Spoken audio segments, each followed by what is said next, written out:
আসুন দেখমা কলা সাহিত্য সংস্কৃতি পরম্পরা যেনেকি চালি হওয়ার সাগর ସେମାନେ ପୋଷା ଖେଳିବାର ଆଗରୁ ମୋତେ ଥରେ ହେଲେ ପଚାରିଛନ୍ତି କି ଥରେ ହେଲେ ମୋତେ କିଛି ପରାମର୍ଶ ମାଗିଛନ୍ତି। ସେଥିର୍ଲାଗି ମୁଇଁ ଯେତେବେଳେ ତମେ ପୁରୁଷ ଭାବରେ তোমার দেখুন 10,000 লোক অছন তুমি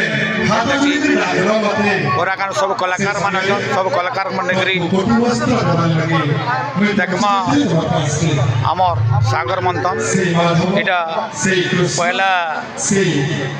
লক্ষ্মী পূজা হଉଥିଲା জগন্নাথ লক্ষ্মী পূজা ପରେ ପରେ ভক্তির କିଛି ଦିନ ହେଲା ପରେ ଆରମ୍ଭ ହେଲା ଲକ୍ଷ୍ମୀ লীଳା সুন্দর সংস্কৃতি তারপরে পরে କିଛି ବରଷ ହେଲା ପରେ আমার প্রভু ସାଗର ମନ୍ଥନ ବି ଚାଲିଛି আর ইহা চিনিবি গোটে গোটে নୂଆ ଆଚାର ହେଇଛି ଯେନ୍ତା ପ୍ରଥମ ନାଟ ସେଟା ଆପଣମାନେ ଉପଭୋଗ କରুন ଆନନ୍ଦ ଦେଖିବାରେ ଏଠି 10,000 12,000 ଲୋକମାନେ ଏଠି ଦେଖିପାରେ ଆମର ସାଗର ମନ୍ଥନ।